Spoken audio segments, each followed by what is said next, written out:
Hey everyone, this is Benson, Performance Capability. So right now, as you're watching this video, there's a voice in your head that's not even yours. It's your mother's disappointment when you didn't choose a safe career. It's your father's criticism when you took that risk.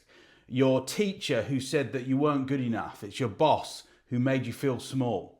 And here's the kicker. You've been making life decisions based on these voices for so long that you think you're actually talking to yourself. I'm going to show you in this video something that's going to blow your mind. The people whose approval you're desperately chasing, most of them aren't even paying attention to your choices. They're too busy worrying about what others think about them. So we're going to get into this in just a minute, but before we do that, while you've been exhausting yourself trying to impress people who don't even care, your real dreams and your authentic self has been suffering. So in the next few minutes, I'm going to give you 4 specific actionable steps that will free you from the prison forever. And I want to promise this, by the end of this video, you'll literally realize that the door to your cage was never actually locked. But first, let me ask you something that might shake you to the core. What has your fear of rejection already cost you? Stick with me on this because what I'm about to share with you could change the entire trajectory of your life. Let's run the intro.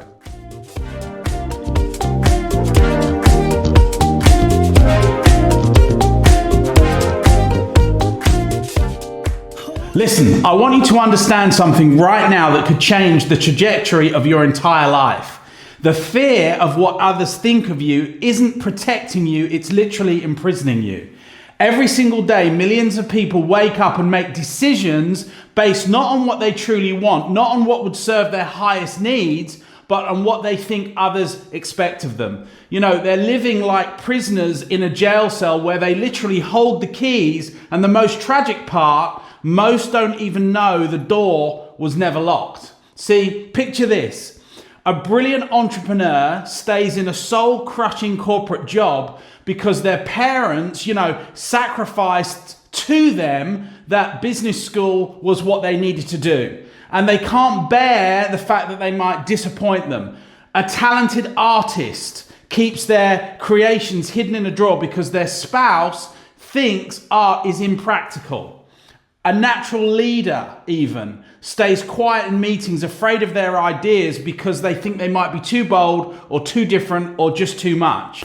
See, these people aren't weak. They're operating from, programming that runs so deep. They mistake their own voice even from the moment they were born. They were conditioned literally to read the room, to please authority figures, and to color inside the lines. We learn that love is conditional, that we're not valued for who we are, but for how well we meet, other people's expectations. So we develop this internal committee of voices: mum's disapproval, dad's criticism, the teacher who said that we weren't smart enough, the boss who made us feel small, the society that told us to be grateful for scraps. These voices become so familiar, so constant, that we think they're our own thoughts. We mistake the prison guards for wise advisors. But here's the thing. Here's what will blow your mind.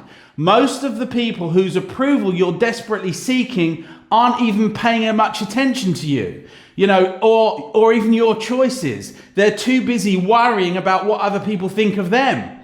That's the crazy thing. So you're literally exhausting yourself trying to impress people who are exhausted trying to impress others. It's the most inefficient system imaginable, a pyramid scheme of people pleasing where literally nobody wins. See, the CEO you're trying to impress, you're lying awake at night worried about the board's opinion, the family member whose approval that you crave. They've stressed about their own image in the community and not yours. The friend whose judgment you fear, they're too consumed with their own insecurities to be worrying about yours and spending too much time analyzing your life. Meanwhile, You're choreographing your life around those imagery audiences. Your authentic self, the part of you which real genius, real passion, real purpose is suffocating. Your dreams are dying. Your potential is being buried alive. So here's what's happening in your brain right now. You have an ancient survival mechanism that's been hijacked literally by modern society for hundreds of thousands of years. Being rejected by your tribe literally meant death. Literally. No tribe meant no protection. No food, no chance of survival, no procreation. So here your nervous system developed this incredibly sophisticated alarm system that screams danger. Every time, even there's a hint of social rejection, it flares up. The alarm goes off. But here's the kicker. That same system that once saved your ancestors lives now destroying your dreams. Your brain can't tell the difference between being cast out from the Stone Age tribe or getting no from a potential client. A raised eyebrow from, a family member or criticism from someone on social media, it all triggers that same response. It's a process, and its process is rejection. As a threat to your very existence, and so you play small, you confirm, you dim your light to make others comfortable. But what if I told you that this fear is not only unnecessary, it's actually backwards? See, here's something most people will never tell you. People don't respect you more when you desperately seek their approval. They actually respect you less. Think about it. Who do you respect most in your life? Is it the person who changes their opinions based on who's in the room? The one who constantly seeks validation? Or is it the person who stands firm in their values, who has the courage to be authentically themselves regardless of the audience? Just ask yourself that question. The people worth having in your life, the ones who will truly support you, love you, and champion your success, these people are attracted to authenticity, not conformity. They want to be around someone who has the strength to be real, even when it's literally uncomfortable. So, let me ask you something that might shake you to the core. What has your fear of rejection already cost you? That business idea that was never pursued because you were worried about what your family thinks. Maybe that relationship you didn't fight for because you were afraid of looking desperate. That creative project maybe that you shelved because you were terrified of others' criticism. That promotion that you didn't go for because you were afraid of being seen as too ambitious. I know, I've been there. See, the reality is, every time you choose the comfort of others' approval over your calling or the things that you need to do, you're not just avoiding rejection, you're literally rejecting yourself. So, you're telling the universe or you're telling others that other people's comfort is more important than your dreams. You're trading literally your potential for their temporary approval. And here's the brutal truth. You're never going to get universal approval anyway. You're not. This is where logic meets liberation. It's mathematically impossible to please everyone. Think about it rationally. If you try to be everything to everyone, you become nothing to yourself. And frankly, nothing particularly compelling to anyone else either. The moment you stand for something meaningful, approximately half the people will disagree with you. But here's what's beautiful about that. The half that aligns with your authentic self will connect with you at a level that shallow people pleasing could never achieve.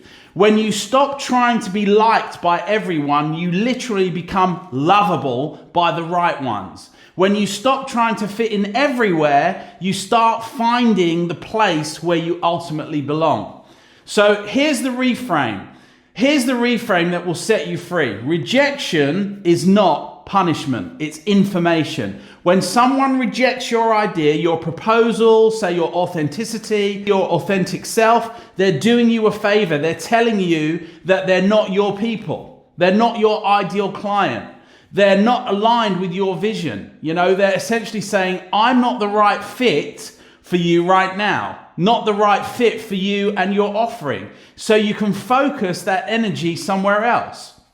See, let me ask you this question. Would you rather waste months, years, or decades trying to win over someone with someone who never truly appreciates you? Or would you rather quickly identify who's not a fit so you can find those who are? Every no gets you closer to a yes. Every person who doesn't understand, your vision clears the path for those who ultimately want to champion it. When you make the decision, and it is a decision, to stop living for others' approval, something extraordinary happens. You don't just change your life, you give others permission to change theirs. Your courage becomes contagious. Your authenticity inspires others to drop their masks. Your willingness to risk rejection shows others that survival and success is possible beyond the prison of people pleasing.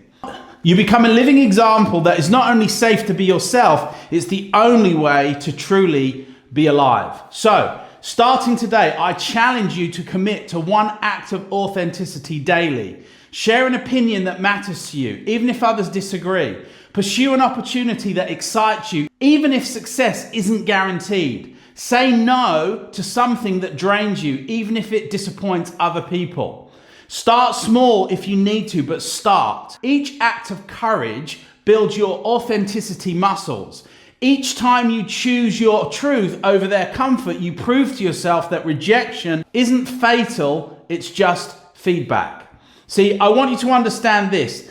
At the deepest level, you came into this world as an original masterpiece, not a carbon copy of someone else's expectations, even if you think maybe you are. Your job isn't to make everyone else comfortable. You are you. Your job is to become who you were meant to be and to serve the world from that place of authentic power. So, here's something I want you to consider. Here are 4 non-negotiable actions you must take to claim your freedom. Number 1, the 24-hour rule. Before making any significant decision, ask yourself, am I choosing this because I want it or because I think others will expect it? Wait 24 hours, let your authentic voice speak, and let that speak louder than the crowd's whispers. Number 2, the rejection challenge. Actively seek 1 rejection per week. Ask for something you want but you don't think you will get. Maybe a discount, a meeting with someone influential, a stretch assignment. Train your nervous system to realize rejection isn't death. It's just data. It's just feedback. Number 3, the values audit. Write down your top 5 values for the next 30 days. Before every major interaction or decision, check, does this align with my values and who I truly am? Or am I compromising to avoid discomfort? Stop betraying yourself for temporary peace. Number 4, the circle assignment. Identify 5 to 7 people whose opinions you fear the most. And now ask, are these people actually living the life I want, or are they taking the risks I admire? If not, why are you giving them veto powers over your dreams? As the old saying goes, the people who matter won't mind, and the people who mind don't matter. And life you build from this place of genuine self-expression will be worth every single moment of temporary discomfort. The prison door is open. Remember, the only question now is, are you willing to walk free? Benson, Performance Capability. I look forward to seeing you in the next message. Until then, make sure you follow the 7 stars.